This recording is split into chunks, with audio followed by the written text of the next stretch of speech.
दासी डायन। एक बार की बात है, राहुल अपने 3 दोस्तों के साथ घूमने जाने का प्लान बनाता है। अरे यार महेश, कॉलेज की छुट्टियां भी पड़ गई हैं और हम हैं कि कहीं घूमने नहीं गए। चलना यार, कहीं घूम कर आते हैं। अरे हाँ यार, बात तो तू बिल्कुल सही बोल रहा है। क्यों ना हम सब राजगढ़ नगर चले। मैंने सुना है वहाँ एक लालगढ़ नाम का पुराना किला है और उस किले में एक डायन रहती है। अरे मुझे नहीं जाना ऐसी डरावनी जगह। अरे राधिका, चलते हैं ना यार, बड़ा मजा आएगा। और वैसे भी डायन जैसे कोई चीज होती ही नहीं। फिर राहुल सभी दोस्तों को राजगढ़ नगर जाने के लिए मना लेता है और अगले ही दिन राहुल, अंजलि, महेश और राधिका को अपनी कार में बिठाकर राजगढ़ नगर के लिए निकल जाता है। राजगढ़ पहुंचते पहुंचते शाम हो जाती है। तभी महेश कहता है, हम सभी राजगढ़ नगर पहुंच गए हैं और अब रात भी होने वाली है। ऐसा करते हैं, यहाँ एक पास में धर्मशाला है, उसी में रूम बुक कर लेते हैं। क्या कहते हो? हाँ यार, ये ठीक रहेगा। मुझे तो बहुत जोर से भूख भी लगी है और नींद भी आ रही है। फिर चारों दोस्त खाना खाकर अपने अपने रूम में सो जाते हैं और सुबह होते ही सभी तैयार होकर लालगढ़ किला देखने के लिए निकल जाते हैं। तभी रास्ते में उन्हें एक मंदिर दिखाई देता है। मंदिर देखते ही राधिका वहां जाने की जिद करने लगती है। अरे वाह, कितना सुंदर मंदिर है, मुझे भी जाना है मंदिर में। हाँ ठीक है राधिका, पर मंदिर से जल्दी आ जाना। हाँ? क्यों, तुम सब नहीं चलोगे मेरे साथ? अरे राधिका जी, आप ठहरी पक्की पुजारन, इसलिए आप ही पधारिए मंदिर। हम सब आपका यहीं वेट करते हैं, जल्दी आ जाओ। राधिका मंदिर जाती है और देवी माँ का आशीर्वाद लेती है। तभी मंदिर के पुजारी राधिका को देवी माँ का लॉकेट देते हैं और राधिका से कहते हैं, ये देवी माँ का लॉकेट है बिटिया। इसे जो भी अपने गले में पहनता है वो बुरी नजर और बुरी बला से बचा रहता है। राधिका अपने गले में लॉकेट पहन लेती है और पुजारी जी से कहती है, पुजारी जी, क्या मुझे 3 लॉकेट और मिल सकते हैं? फिर राधिका पुजारी जी से लॉकेट लेकर अपने दोस्तों को देती है, पर कोई भी लॉकेट नहीं पहनता और लॉकेट गाड़ी में रख देते हैं। महेश लॉकेट अपने शर्ट की पॉकेट में रख लेता है। लो, आ गया लालगढ़ का किला। सभी किले के अंदर जाते हैं कि तभी वहाँ एक बूढ़ा आदमी आ जाता है और उनसे कहता है, ये किला शाम 6 बजे बंद हो जाता है, इसलिए तुम सभी टाइम से बाहर आ जाना। और तुम सभी को ये तो पता ही होगा कि इस किले में एक डायन है जो रात के अंधेरे में इस किले में घूमती रहती है। इस किले में जो भी रात को रुका वो बाहर जिंदा वापस नहीं आया है, इसलिए तुम सभी इस बात का ध्यान रखना। फिर सभी दोस्त किले के अंदर चले जाते हैं और कुछ ही देर में अंधेरा भी हो जाता है। महेश, रात होने वाली है, कहीं सच में यहाँ डायन आ गई तो? राहुल हंसते हुए कहता है, अरे तो कोई नहीं, हम सब उसके साथ एक सेल्फी ले लेंगे। क्यों अंजलि? और वैसे भी अंजलि को तो सेल्फी लेना बहुत पसंद है। Very funny. अच्छा राहुल, चलो हम दोनों ऊपर चलते हैं, शायद हमें वहाँ वो डायन मिल जाए। फिर अंजलि और राहुल किले में ऊपर चले जाते हैं। कुछ देर बाद महेश को किसी की परछाई दिखाई देती है और राधिका और महेश उस परछाई के पीछे चल देते हैं। कौन है वहाँ? अरे कोई बोलता क्यों नहीं? आखिर है कौन वहाँ पर? तभी जोर जोर से हंसने की आवाजें आने लगती है। महेश और राधिका कमरे में जाकर देखते हैं कि तभी अचानक से कमरे के सभी दरवाजे और खिड़कियां अपने आप बंद हो जाते हैं। महेश प्लीज यहाँ से चलो, मुझे बहुत डर लग रहा है। ओफो, राधिका, डायन जैसी कोई चीज नहीं होती। लगता है कोई हमें डराने की कोशिश कर रहा है। तभी उनके सामने एक डरावनी डायन आ जाती है और उन दोनों को देखकर जोर जोर से हंसने लगती है।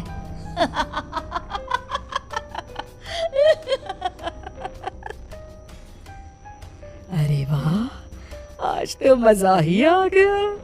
आज एक नहीं बल्कि 2 लोगों का खून पीने को मिलेगा। अरे मर गया रे, अरे मर गया, ये तो सच में एक डायन है। कहा था ना मैंने, पर मेरी सुनता कौन है। हे भगवान, अब क्या होगा मेरा। ये डायन तो किसी को नहीं छोड़ेगी। हे भगवान, प्लीज मुझे इस डायन से बचा लीजिए। अभी तो मेरी शादी भी नहीं हुई है। तभी डायन महेश का गला पकड़ लेती है और जैसे ही उसके गले पर दांत मारती है कि राधिका महेश को बचाने के लिए डायन का हाथ पकड़ लेती है। राधिका के छूते ही डायन को एक जोरदार झटका लगता है और डायन दूर जाकर गिरती है। ये लॉकेट तुम्हें कहाँ से मिला? जब तक हमारे पास ये लॉकेट है तब तक वो डायन हमारा कुछ नहीं बिगाड़ सकती। हमें बस सुबह होने का इंतजार करना होगा। काश राहुल और मैंने भी माता का लॉकेट पहन लिया होता तो आज राहुल जिंदा होता। महेश अपने गले से लॉकेट उतारकर अंजलि के गले में पहना देता है। तुम चिंता मत करो, सब ठीक हो जाएगा। तभी जोर से हंसते हुए डायन वहां आ जाती है और महेश का गला पकड़ लेती है। अब तेरी बारी है। बहुत भगाया है तुम तीनों ने मुझे। अब एक एक करके तुम तीनों का खून पी जाऊंगी। जैसे ही डायन महेश का खून पीने लगती है, राधिका अपने गले से लॉकेट उतारकर डायन के गले में पहना देती है। डायन जोर जोर से चिल्लाने लगती है। ये क्या किया तुमने? निकालो इसे, नहीं तो मैं तुम सबको कच्चा जमा डालूंगी। महेश डायन से अपना गला छुड़ाता है। ए माता रानी, हमें इस खूनी प्यासी डायन से बचाना। कुछ ही देर में सुबह हो जाती है और वो डायन अचानक से गायब हो जाती है। किले का गेट खुलता है और वो तीनों उस किले से बाहर निकल आते हैं और कहते हैं, आज के बाद हम कभी भी इस किले की तरफ नहीं आएंगे।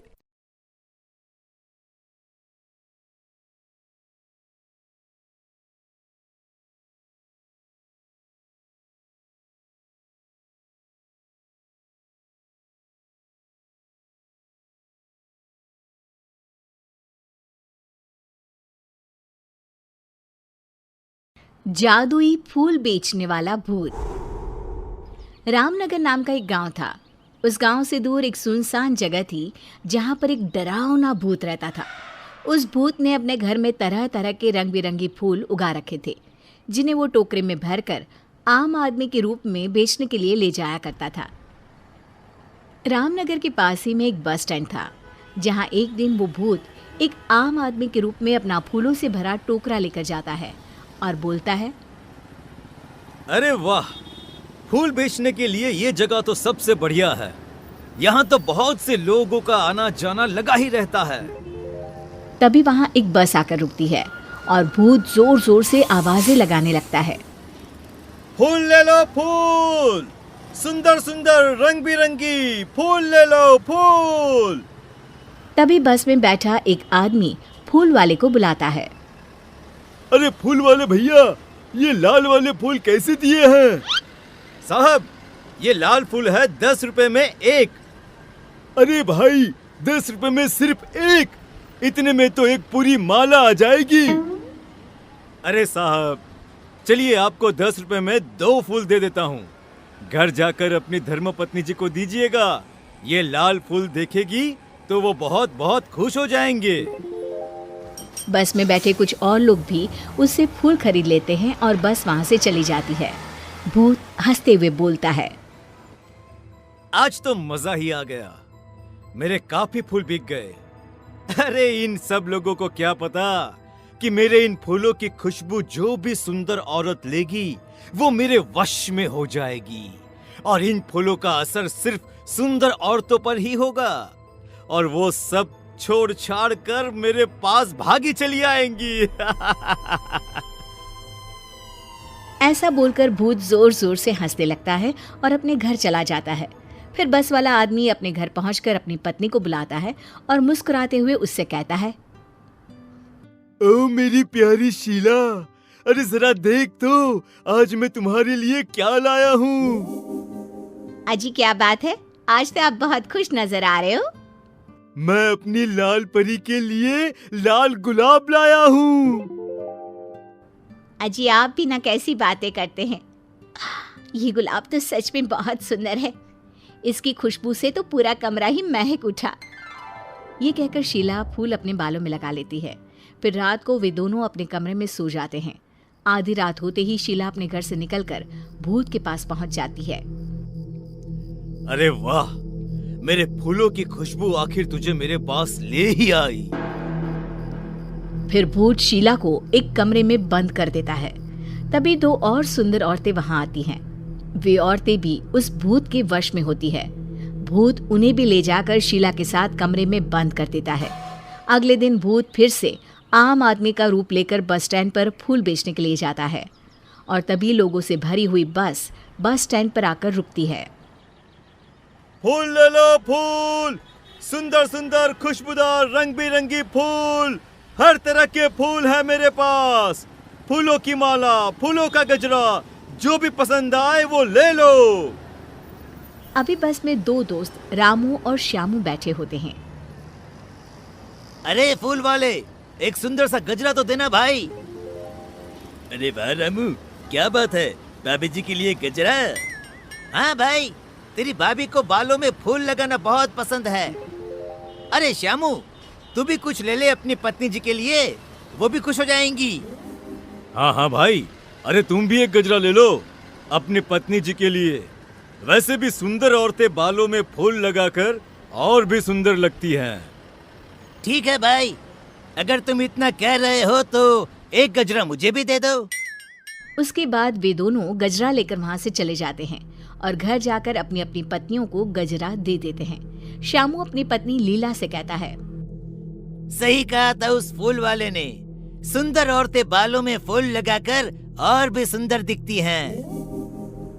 जी आप भी ना कैसी बातें करते हैं। चलिए अब सो जाइए, काफी रात हो गई है। फिर वे दोनों सो जाते हैं। आधी रात होते ही लीला उठती है और अपने कमरे से निकलकर भूत के पास चल पड़ती है। तभी श्यामू लीला को बाहर जाते हुए देख लेता है और लीला को आवाज देता है, अरे भगवान, आधी रात को कहाँ जा रही हो? पर लीला पर भूत के फूलों का असर होता है। थोड़ी दूर जाकर लीला गायब हो जाती है और भूत के पास पहुंच जाती है। श्यामू ये सब देखकर डर जाता है। थोड़ी देर में सुबह होती है और श्यामू भागते हुए अपने दोस्त के पास जाता है और उसे सारी बात बताता है। अरे भाई, ये क्या बोल रहे हो? कल रात से तेरी भाभी भी नहीं मिल रही है। जब से उसने अपने बालों में गजरा लगाया तब से वह बस फूलों की बातें किए जा रही थी। भाई, हो ना हो हमारी पत्नियों के गायब होने के पीछे जरूर उस फूल वाले का हाथ है। फिर वे दोनों बस स्टैंड पर जाते हैं और फूल वाले का पीछा करते हैं। पीछा करते हुए वे भूत के घर तक पहुंच जाते हैं और चुपचाप खिड़की से देखने लगते हैं। फूल वाला आम आदमी अब अपने भूतिया रूप में आ जाता है, जिसे देखकर सारी औरतें बहुत डर जाती हैं और जोर जोर से चिल्लाने लगती है, अरे नाश पीटे, हमने तेरा क्या बिगाड़ा है जो तू हमें यहाँ पकड़ कर ले आया है?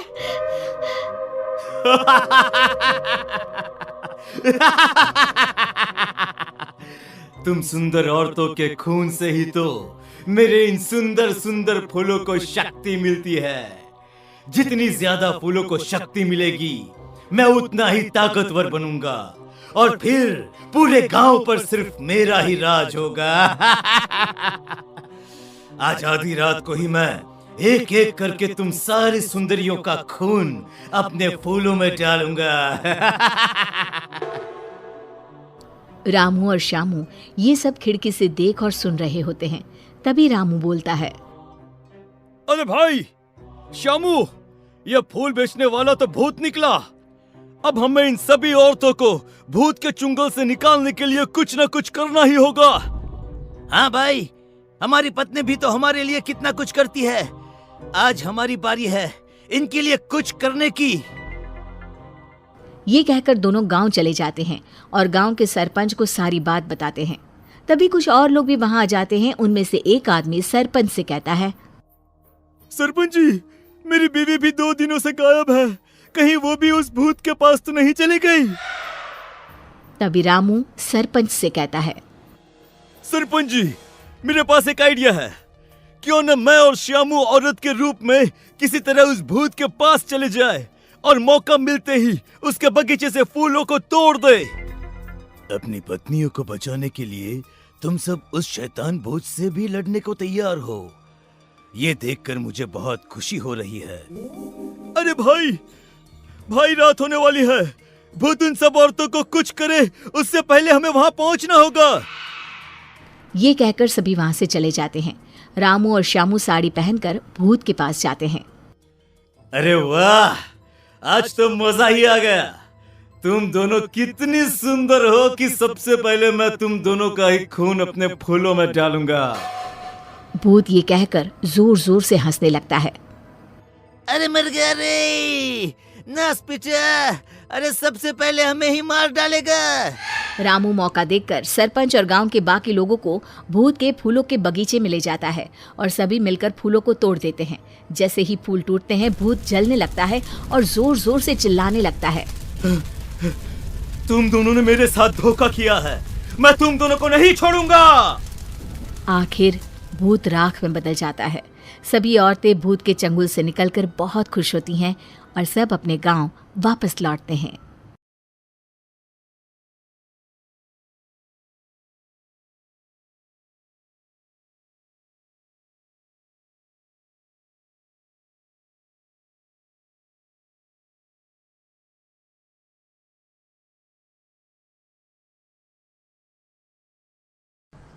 एहसास।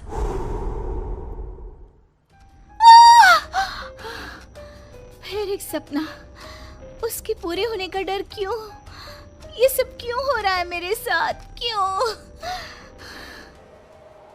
प्रीति और उसके सपने, अनकहे अनजाने, कुछ राज समेटे हुए। ये कहानी शुरू होती है बंगाल के एक छोटे से शहर वीरानगंज से, जहां प्रीति अपने परिवार के साथ रहती थी। उसे बचपन से ही अजीबोगरीब एहसास हुआ करते थे, जिसके होने की वजह से वो आज तक अनजान थी। क्या हुआ बेटा, तू चीखी क्यों? बड़ी माँ, सपने में एक काले कपड़े पहना आदमी हाथ में खंजर लिए मेरे पीछे भाग रहा था। मैं चीखती हुई भाग रही थी और तभी मेरी नींद टूट गई। वो काले कपड़े वाला आदमी कौन होगा बड़ी माँ? ये सब कुछ नहीं होता बेटा, बस एक सपना था। वो इंसान है हम, तो सपने तो आएंगे ही ना। इन चीजों में दिमाग मत लगाया कर, सो जा। रूपा प्रीति को सांत्वना देकर कमरे से बाहर तो आ जाती है, पर उसका मन भी डर से भर जाता है। इतिहास अपने आप को दोहरा रहा है। हे देवी माँ, मेरी बच्ची की रक्षा करना। अगली सुबह प्रीति रोज की तरह कॉलेज के लिए निकलती है। रास्ते में उसकी नजर हूबहू वैसे ही आदमी पर पड़ती है जिसे उसने सपने में देखा था। उसका चेहरा बिल्कुल काला और आंखें लाल थी। वो अपनी आंखें बड़ी बड़ी कर प्रीति को देखता है। बड़ी माँ मानती ही नहीं है। लो, वही आदमी दिख गया। अब मैं क्या करूं? भगवान मेरी रक्षा करना। प्रीति जैसे ही ये बात कहकर पीछे मुड़ती है, वो आदमी अचानक ही गायब हो जाता है। मेरा हाथ, बहुत जलन हो रही है। प्रीति क्या देखती है कि उसके हाथ में हर तरफ नोचने के निशान थे। ये अचानक मेरे हाथों पर खरोच के निशान कैसे आ रहे हैं? लग रहा है किसी ने बेरहमी से नोचा है। बहुत दर्द हो रहा है। कॉलेज पहुंचते ही कोई क्रीम लगाती हूँ। प्रीति जैसे ही कॉलेज पहुंचती है, उसके शरीर के निशान देखकर उसके फ्रेंड्स चौंक जाते हैं। प्रिया कहती है, ये ऐसे खरोच के निशान लग रहा है किसी जानवर ने नोचा हो। ये कैसे हुआ प्रीति? पता नहीं यार, अचानक ही। ऐसी खरोंचें तो अक्सर किसी बुरे सांप के छूने से आ जाती हैं प्रीति। क्या यार, तू भी इसे डरा रहा है? अरे लग गई होगी कोई चोट। कोई चोट नहीं लगी मुझे। शिवम सही कह रहा है। मुझे रास्ते में एक अनजान शख्स दिखाई दिया और उसे मैंने सपने में भी देखा था। फिर अचानक ही वो कहीं गायब हो गया और मेरे शरीर पर ऐसे निशान आ गए। तुम्हारी बुआ के साथ भी कुछ ऐसा ही हुआ था ना? हाँ, पर मैं नहीं जानती ठीक ठीक कि क्या हुआ था। बट शायद मेरी ही उम्र की रही होंगी। मेरी तरह वो भी घटनाओं के होने से पहले उनको महसूस कर लिया करती थी। फिर एक दिन उन्होंने कुछ देखा और फिर वो कभी उठी ही नहीं। बस इतना ही जानती हूँ मैं। तुम लोग ये सब क्या लेकर बैठ गए? प्रीति को दवा लगा दो पहले और चलो हम लोग कॉलेज के बाद कहीं घूमने जाते हैं, मजा आएगा। प्रीति का मूड ठीक करने के लिए कॉलेज के बाद सभी घूमने निकल पड़ते हैं। सड़क दोनों तरफ से पेड़ों से घिरी हुई, एक ऐसा सफर जो सबका मन मोह ले। रास्ते में प्रीति की नजर एक हवेली पर पड़ती है। चलो ना यहीं चलते हैं। खंडर सा भी है, मजा आएगा। पुरानी चीजें देखी नहीं कि प्रीति का मूड चंगा हो ही जाता है। अच्छा है, चलो वहीं चलते हैं। तीनों गाड़ी से उतरकर उस हवेली में जाते हैं। 19-12 19-12 ये क्या है? पता नहीं, दिमाग में ये नंबर आया। छोड़ो, मैं तो कुछ भी कहते रहती हूँ। अंदर चले। तीनों उस पुरानी हवेली के अंदर जाते हैं। प्रीति जैसे ही हवेली की दहलीज पर कदम रखती है, अचानक आंधी तूफान सा माहौल हो जाता है और तेज ठंडी हवा बहने लगती है। प्रीति के शरीर के खरोच के निशान वापस से हरे हो जाते हैं। ये निशान बहुत जल रहे हैं। मौसम के बदलते हुए रुख को देखकर सभी फौरन अंदर हवेली में चले जाते हैं। अंदर तीनों इधर उधर घूमने लग जाते हैं। तभी प्रिया के हाथ एक नेम प्लेट लगती है जिस पर 19-12 ही लिखा हुआ था। प्रीति देख, इस नेम प्लेट पर क्या लिखा हुआ है? कर्णिका पैलेस 19-12। तेरी बुआ का नाम भी तो कर्णिका ही था ना? हाँ, मतलब कि ये घर मेरा भी है, पर सबने आज तक ये छुपाया क्यों? तभी प्रीति ऊपर देखती है जहां उसे गैलरी में वही काला साया दिखाई देता है जो प्रीति को देखकर मुस्कुराता है। देखो फ्रेंड्स, वही काला साया है ऊपर। सभी ऊपर देखते हैं पर ऊपर कोई नहीं होता। कहाँ गया? अभी तो यही था। मुझे कुछ एहसास हो रहा है। फ्रेंड्स, लगता है मानो इसी हवेली में मैं रही हूँ, पहले, बहुत पहले। तभी अपनी आंखों के सामने प्रीति को कुछ चीज दिखाई देनी शुरू होती है। वो देखती है कि उसकी बुआ उसी अनजान आदमी के साथ कोई तंत्र साधना कर रही है। तुमने जो कहा मैंने किया ना, अब तो मुझे जाने दो ना। नहीं कर्णिका, अब तुम पूरी तरह से मेरी हो। ये कहते ही वो आदमी कर्णिका को छूता है और कर्णिका का शरीर पूरी तरह काला पड़ जाता है और वो मर जाती है और वापस से प्रीति को सब कुछ पहले की तरह नॉर्मल दिखने लग जाता है। ये सब क्या है? बुआ जी क्यों उस आदमी के साथ थी? कौन है वो? तभी शिवम और प्रिया के सामने भी वो अनजान आदमी आ जाता है। कैसी हो कर्णिका?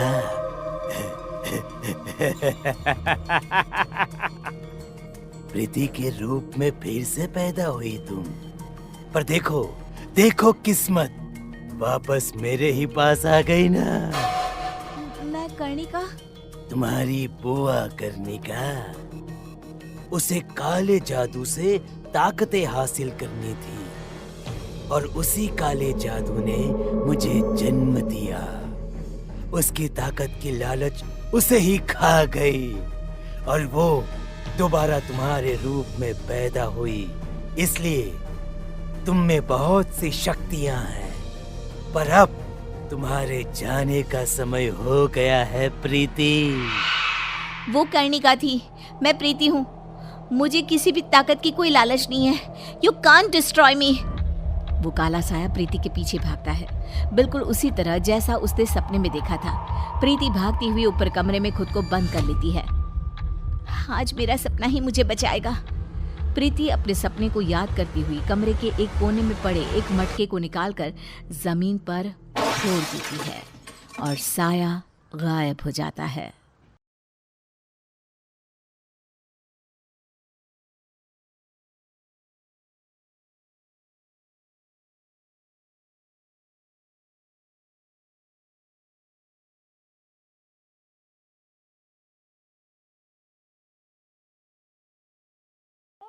हॉरर कहानियां थी। काला जादू। अपने बेटे रिशु के माथे से टपकते हुए पसीने को देखकर सविता की हालत खराब हो गई। ऐसा आज पहली बार नहीं हुआ जब रिशु नींद से घबरा कर जागा है। हाय मेरा बच्चा, न जाने किसकी नजर लग गई है तुझे। जब से मेरे बच्चे ने 10वीं के एग्जाम में स्कूल टॉप किया है, तब से रोज बुरे बुरे सपने आने लगे हैं। हाँ माँ, मैंने आज फिर से एक काले साए को देखा। वो यहीं मेरी आंखों के सामने खड़ा था। माँ मुझे बचा लो माँ। वो मुझसे कह रहा था कि मुझसे बदला लेगा। माँ कहीं ये प्रशांत? चुप कर, कैसी बात कर रहा है? दोबारा उसका नाम मत लेना। तुझे पता है ना, उस प्रशांत ने आत्महत्या कर ली। तो बार बार उसका नाम मत लिया कर। मम्मी, क्या सच में प्रशांत ने आत्महत्या की थी? चुप कर, बहुत सवाल पूछता है आजकल। और फिर रात के वक्त सविता के पूरे घर में एक अजीब सा काला धुआं छाने लगा। गहरी नींद में सोई सविता की जैसे ही आंख खुली, उसका दम घुटने लगा। वो दौड़कर रिशु के रूम की तरफ गई, जहां उसके दरवाजे पर घूमती एक काली परछाई देख वो बुरी तरह से घबरा गई। कौन है वहाँ? कौन है? सामने आओ। ये मैं हूँ, तुम्हारी काली करतूत।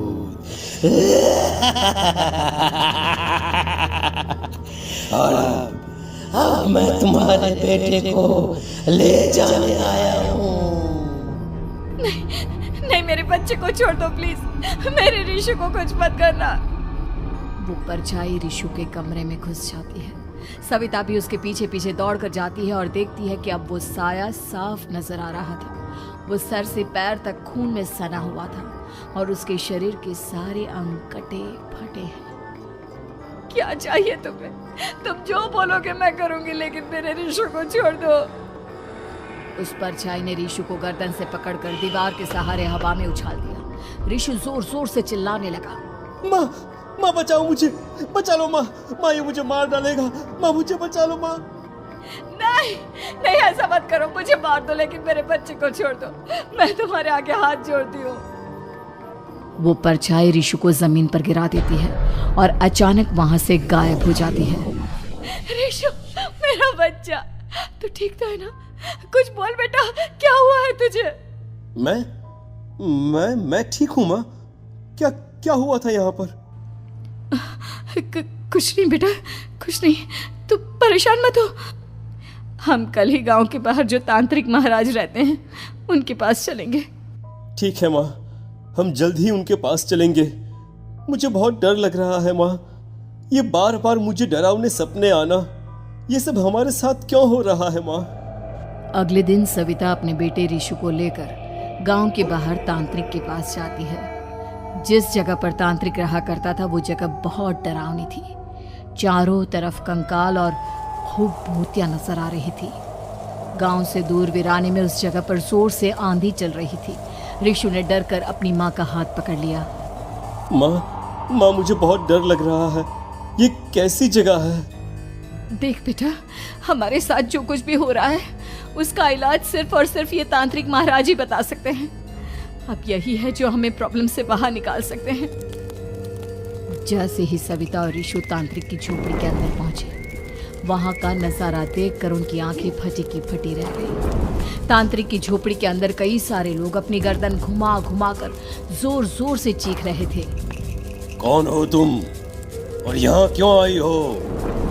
महाराज, मेरे बेटे को कुछ दिनों से एक डरावनी काली परछाई नजर आती है और कल रात उसने मेरे बेटे पर हमला भी कर दिया।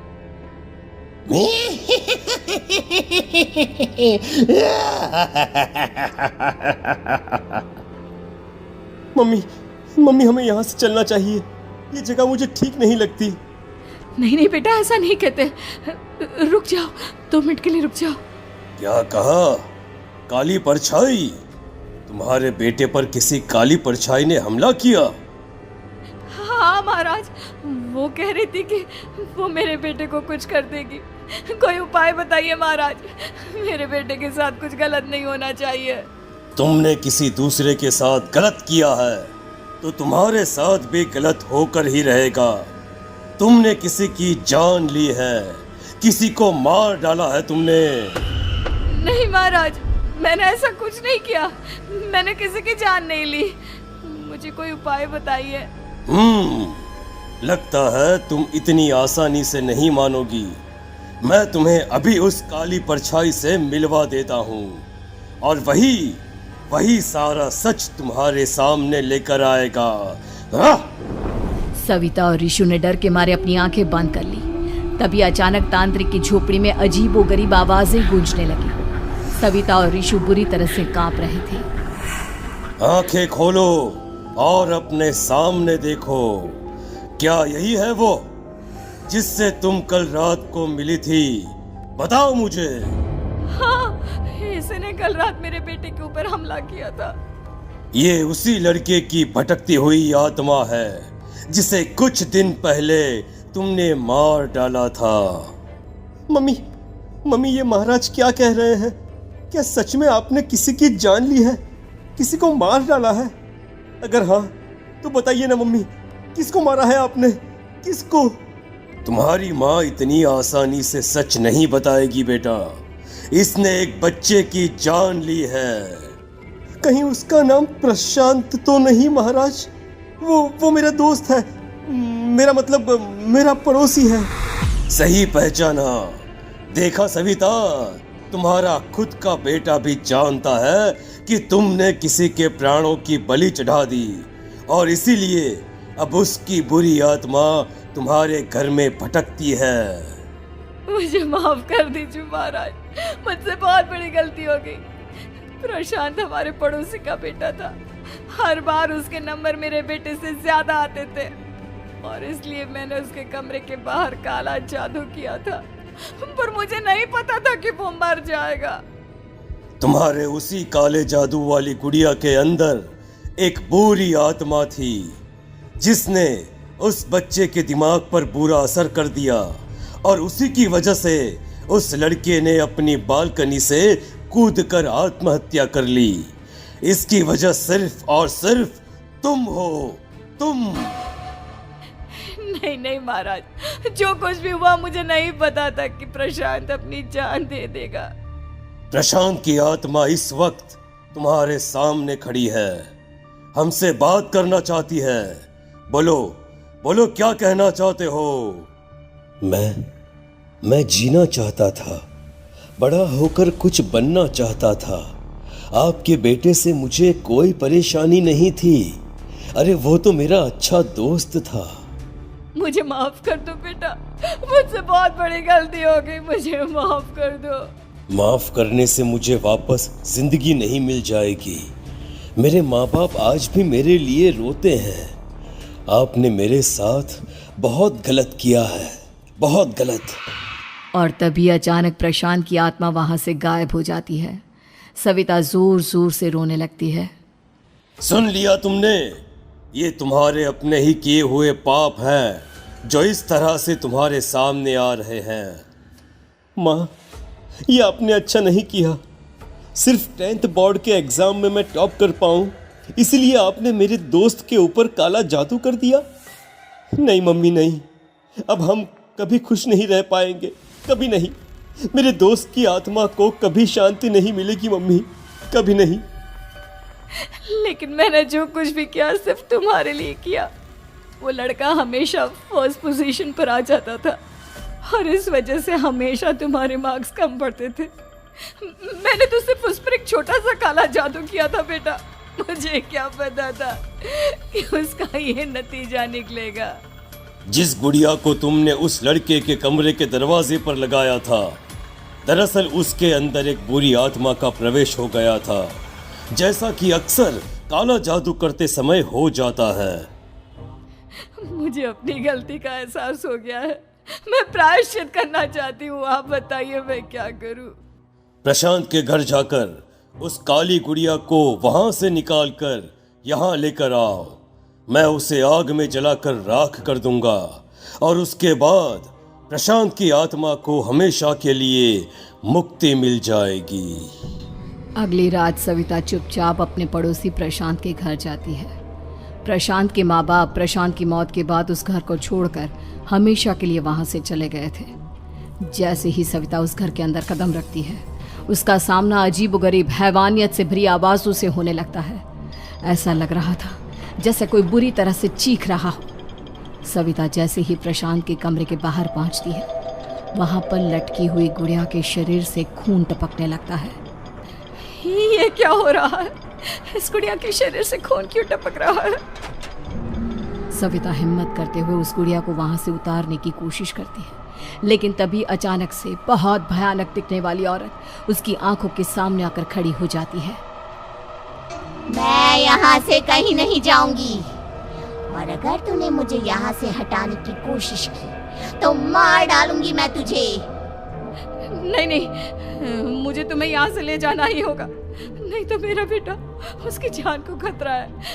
मैं तुम्हें नहीं छोड़ सकती।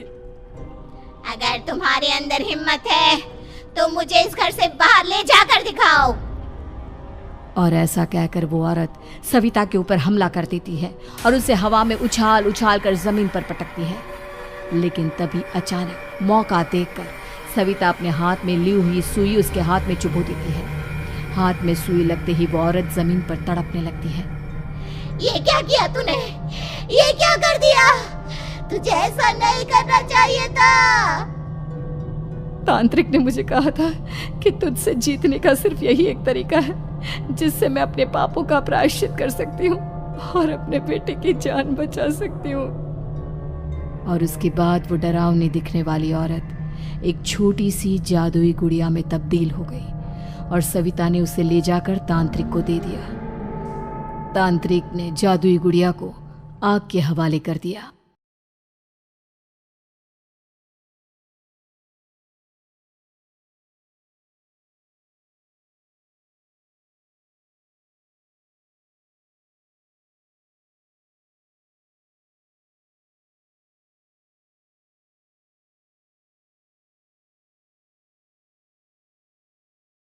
डाकिनी ननद। लठैतपुर नाम के एक छोटे से गांव में निर्मला अपने परिवार के साथ रहती थी।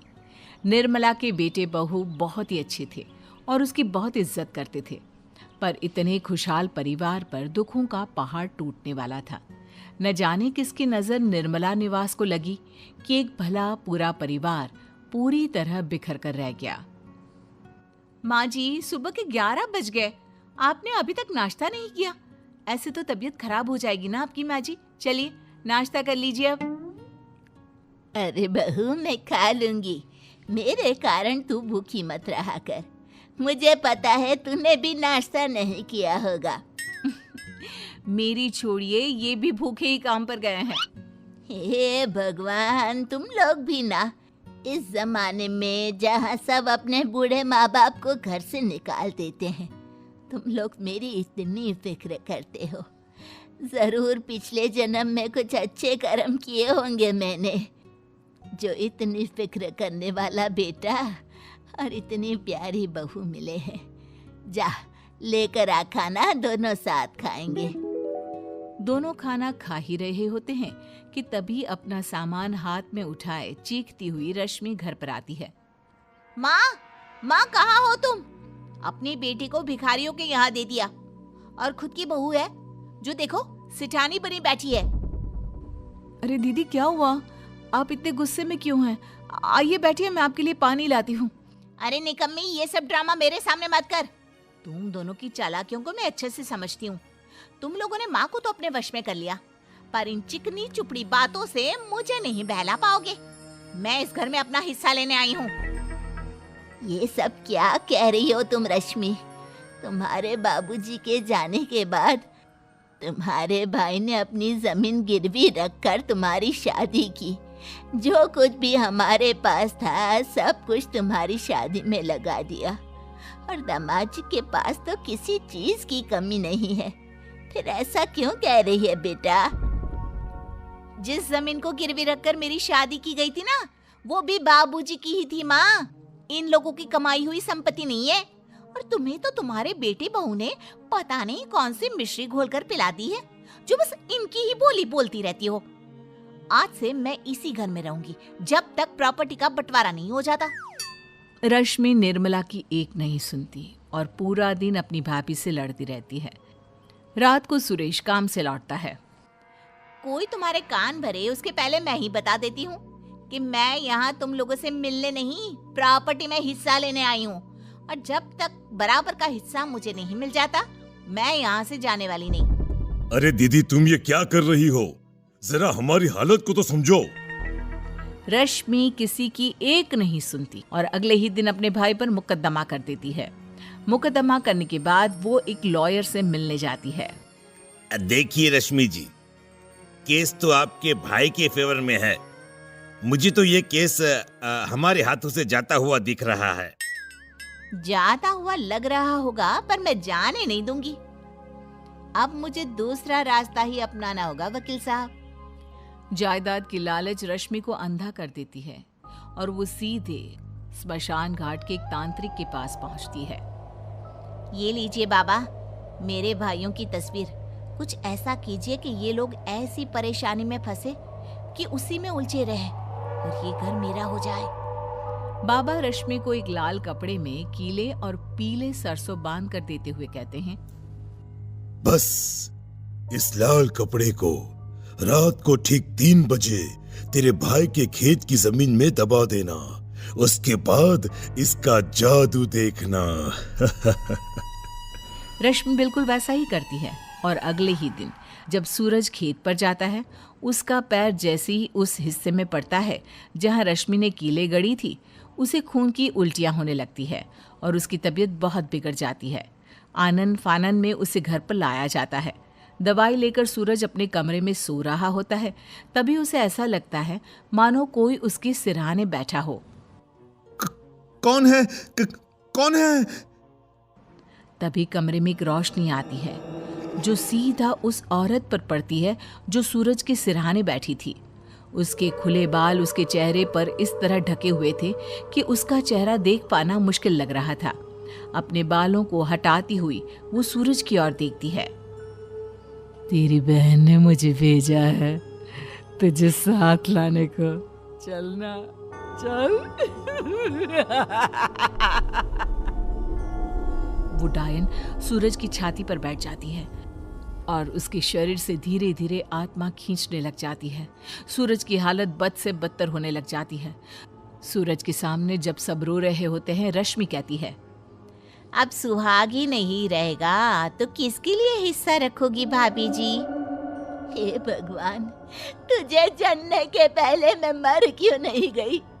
भाई इतना तड़प रहा है पर तुझे प्रॉपर्टी की आग लगी हुई है। अरे अब बहुत हुआ। मेरे बाप समान भाई की ऐसी हालत देखकर भी तुझे दया नहीं आई। तुझे इस घर से एक कौड़ी भी नहीं मिलेगी। निकल जा यहाँ से, निकल। रश्मि सबके सामने घर से निकल जाती है और वापस बाबा के पास चली जाती है।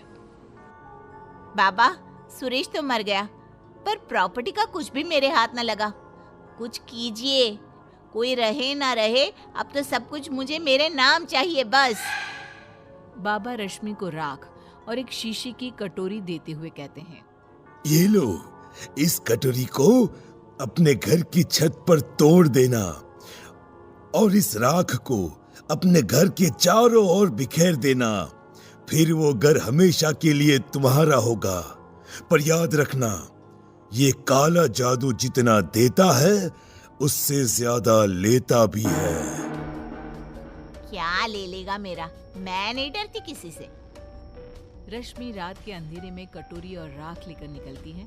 वो घर पहुंचने वाली होती है कि रास्ते में एक पत्थर से टकराकर वो कटोरी उसके हाथ से टूट जाती है और हर तरफ राख गिर जाती है।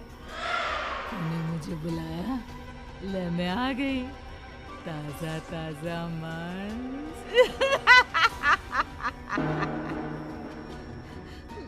मुझे नहीं, मेरे घर वालों के लिए था। छोड़ दे मुझे। छोड़ती ही तो हूँ मैं इंसानों को। इंसान को खाती हूँ, उसके नाखून छोड़ देती हूँ।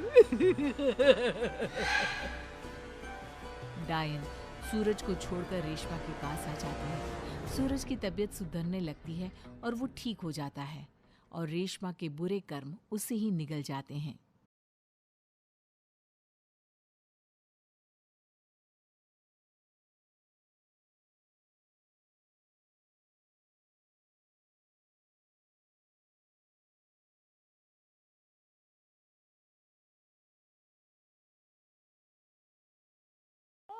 हॉरर कहानियां थी। खूनी गुड़िया। वो आवाज। आधी रात का वक्त हो चुका था। पड़ोस वाले घर से फिर से किसी बच्चे की रोने की आवाज सुनाई देने लगी और साथ में उसी घर में रहने वाली देवकी नाम की औरत की लोरी गाने की आवाज भी। ये आवाज सुनते ही राधिका डर से थर थर कांपने लगी। उसने जल्दी से गहरी नींद में सोए अपने पति केशव को जगाया। केशव उठो, देखो ना, फिर से किसी की लोरी गाने की आवाज आ रही है बाजू वाले घर से।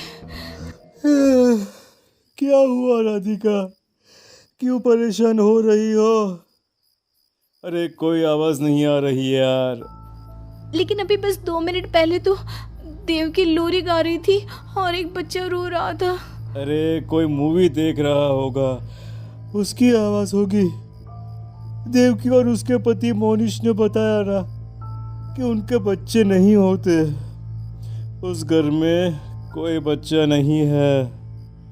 अब ना तुम भी सो जाओ और मुझे भी सोने दो। लेकिन अभी बस 2 मिनट पहले तो देव की लोरी गा रही थी और एक बच्चा रो रहा था। राधिका हैरान थी कि आवाज सिर्फ उसे ही सुनाई क्यों देती थी। लेकिन जब उसके पति केशव ने उसकी बात नहीं सुनी तो वो सोने की कोशिश करने लगी। लेकिन राधिका के कानों में किसी छोटी बच्ची के हंसने की आवाज गूंजने लगी। राधिका बुरी तरह से डर गई थी। अगली सुबह मैं दुकान जा रहा हूँ, आज माल खत्म हो रहा है दुकान में।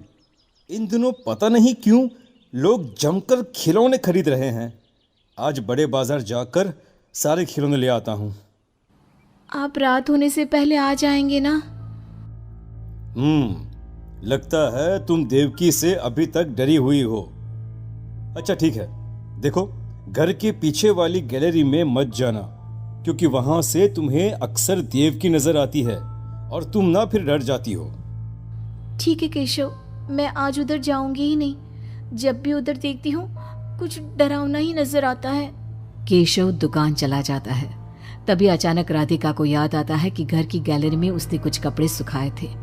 डरते हुए वो वहां जाती है। दूसरी तरफ देवकी की गैलरी नजर आती थी। राधिका जैसे ही कपड़े लेकर वापस आने को पलटती है, उसकी नजर सामने देवकी की गैलरी में पड़ी। वहां एक 4 साल की बच्ची खड़ी होकर उसे घूर रही थी। हे भगवान, ये कौन है? कौन है ये? मैं इससे पूछूं कि इसका नाम क्या है? हाँ, पूछ लेती हूँ, फिर केशव को बताऊंगी। वो मेरी बात पे भरोसा नहीं करते ना। बेटा, कौन हो तुम? हाँ, तुम्हारा नाम क्या है? गुड़िया। तभी अचानक वहां पर देवकी आती है और वो बच्ची गायब हो जाती है। क्या हुआ? आप किससे बात कर रही थी? वो यहाँ पे मैंने एक लड़की को देखा था। वो कौन थी? कहाँ गई वो अभी? कौन लड़की? मैंने कहा ना, मेरे घर में कोई बच्चा नहीं है। मैंने देखा था, वो यही थी। वो आपके पीछे कौन है? राधिका को फील होता है कि किसी ने उसे धीरे से पुकारा, आंटी। राधिका पलट कर देखती है तो वहां वो छोटी बच्ची खड़ी थी। राधिका चीख कर बेहोश हो जाती है। जब उसकी आंख खुलती है तो केशव उसके पास खड़ा था। क्या हुआ राधिका? राधिका, होश में आओ। वो तो भला हो देवकी जी का, जिन्होंने तुम्हें बेहोश पड़ा देखकर मुझे कॉल कर दिया और मैं घर आ गया। तुम उस गैलरी में गई ही क्यों? केशव, वो लड़की यहाँ आ गई थी और वो देवकी, वो ठीक औरत नहीं है। तुम पागल हो गई हो राधिका। आज देवकी जी ने ही मुझे तुम्हारे बारे में बताया। क्या सोचती रहती हो? अरे कोई नहीं है उस घर में। अगले दिन केशव के दुकान जाते वक्त, मैं भी आज आपके साथ चलूंगी।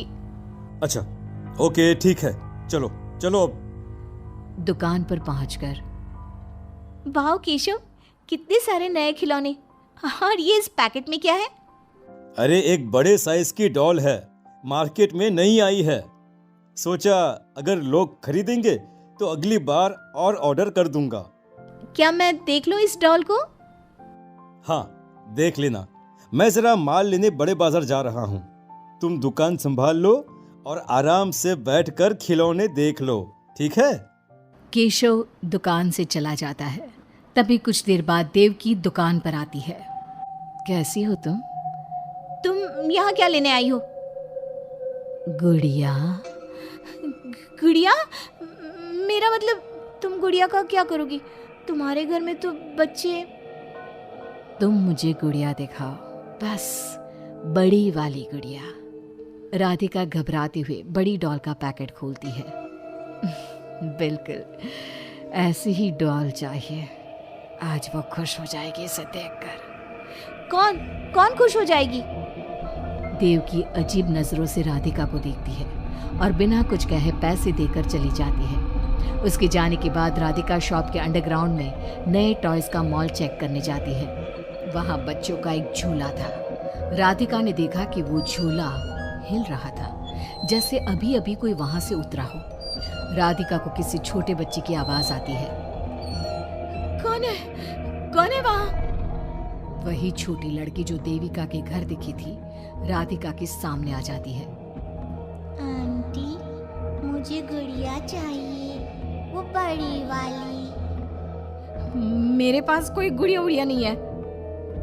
बड़ी गुड़िया चाहिए, मुझे दे दो, नहीं तो मैं ये सारे खिलौने जिंदा कर दूंगी और फिर वो आपको मार डालेंगे। कौन हो तुम? मैंने कहा ना नहीं है मेरे पास बड़ी गुड़िया। अभी तो थी ना, कहाँ गई? वो देवकी ले गई अपने साथ। अभी जाओ और मेरी गुड़िया लेकर आओ, बर्रा।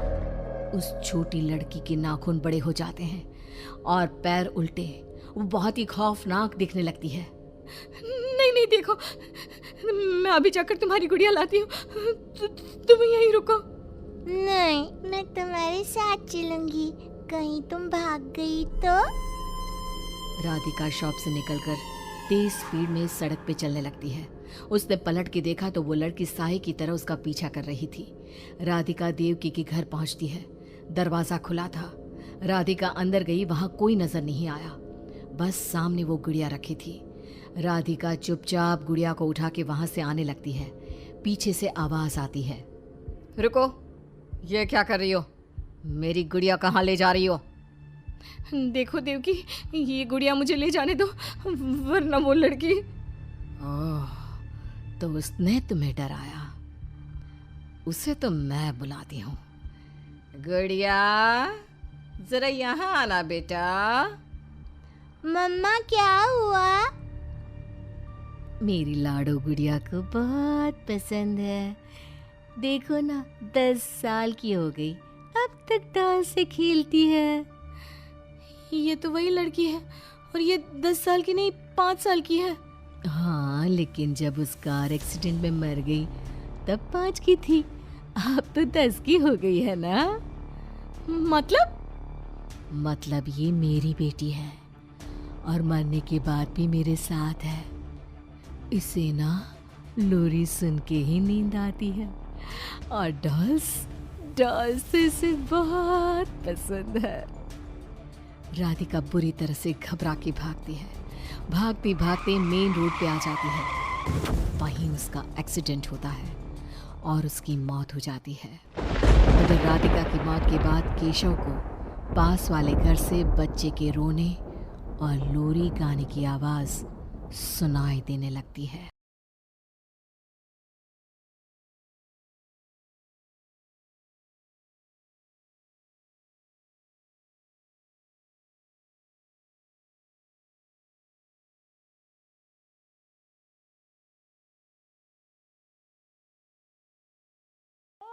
हॉरर कहानियां थी। जाग उठी डायन। राजस्थान के एक छोटे से गांव में रहती थी रुक्मा देवी। उम्र यही कोई 60 साल की होगी उनकी। गांव के लोग कहते थे कि वो औरत नहीं बल्कि डायन थी, क्योंकि शादी होते ही रुक्मा के पति की मौत हो गई और फिर धीरे धीरे उसके परिवार के सब लोग एक एक करके खत्म हो गए और साथ ही गांव में पड़ा अकाल। जमीन सूख गई, खेती सूख गई, लोग भूखे मरने लगे। रुक्मा को गांव से बाहर निकाल दिया गया और तब से वो गांव के बाहर झोपड़ी बनाकर रहने लगी। कोई भी रुक्मा के घर के आजू बाजू से गुजरता तक नहीं था। एक दिन गांव के रहने वाले रतन और उसकी पत्नी आनंदी को दूसरे गांव से आते वक्त रात हो गई और अंधेरे में रास्ता भटक के वो रुक्मा की झोपड़ी के पास जा पहुंचे। अरे आनंदी, ये क्या हो गया? हम तो रुक्मा डायन की झोपड़ी के पास आ पहुंचे। अब तो सब बुरा होगा। जल्दी जल्दी से निकल यहाँ से। हाँ जी, सही कहते हैं आप, ये डायन हमको खा जाएगी, जल्दी भागो यहाँ से। तभी रुकमा झोपड़ी से बाहर आती है। अरे रुको, तुम लोग यहाँ मेरी झोपड़ी में आराम कर लो और देखो, इस रास्ते पर आगे मत जाना। हाँ हाँ, हमें आगे जाने से इसलिए रोक रही है ना, ताकि हमें मार डाले तू। अरे ना ना, मैं तो तुम्हारी जान बचाना चाहती हूँ, मेरी बात तो सुनो।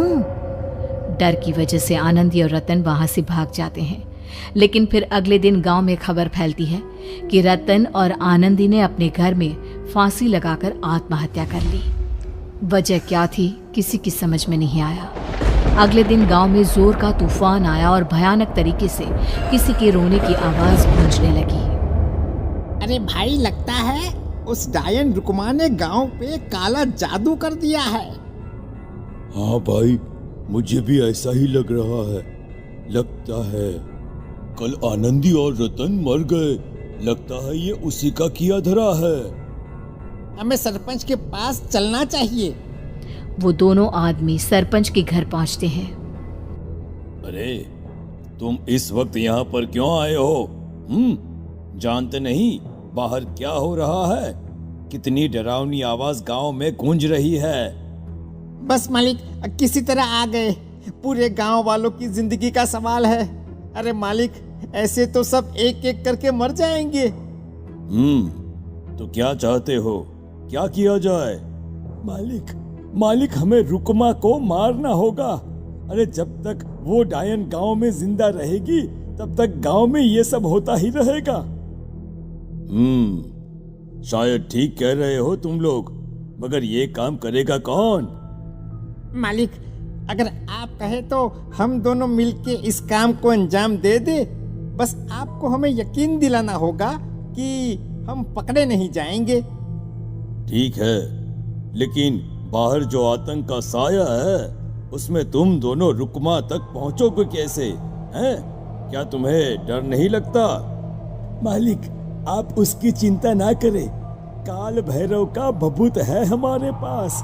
रुकमा तक पहुंचकर आसानी से मौत के घाट उतार देंगे उसको। हाँ, मैं भी चलूंगा तुम लोगों के साथ। उस डायन को मरते हुए देखने की बड़ी इच्छा है मुझे। सरपंच उन दोनों लोगों के साथ गांव के बाहर की तरफ चल देता है। गांव में घनघोर काली रात पसरी हुई थी और दिल दहलाने वाली चीख की आवाज माहौल को बेहद खौफनाक बना रही थी। हाथ में काल भैरव का भभूत लिए वो तीनों रुकमा की झोपड़ी की तरफ जा रहे थे। वहां पहुंचने के बाद, ये लो खंजर और पार कर दो इस डायन के कलेजे के अंदर। मालिक, आप बस यहीं खड़े होकर नजारा देखो, आज ना बचेगी ये। हाँ मालिक, ये भभूत अब इसकी जरूरत नहीं है। मैं इसे यहाँ पेड़ की डाली पे रख देता हूँ, लौटते वक्त हमारी रक्षा करेगा। वो दोनों आदमी चुपके से सोती हुई रुकमा देवी के ऊपर वार करते हैं। एक जोरदार चीख से वो इलाका गूंज उठता है, लेकिन अचानक रुकमा के शरीर से जो खून बहता है उसका रंग नीला था। ये देखकर वो दोनों आदमी डर से कांपने लगते हैं।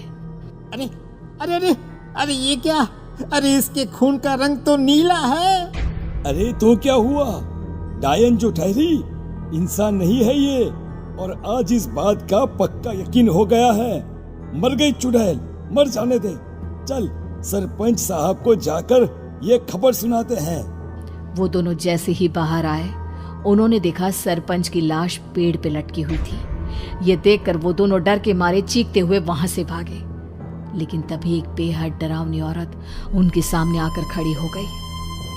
कहाँ जा रहे हो?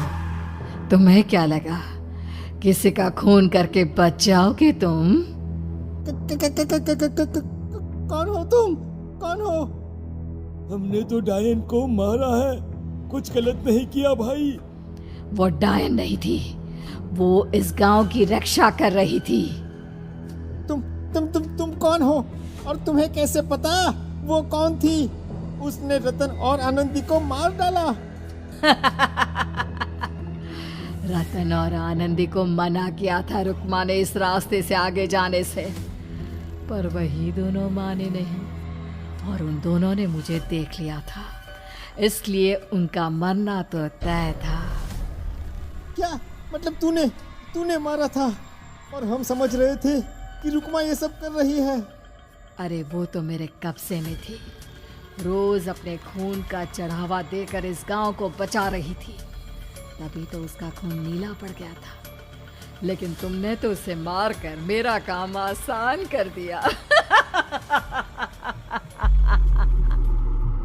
अरे नहीं, हम नहीं मानते कि ये सच है।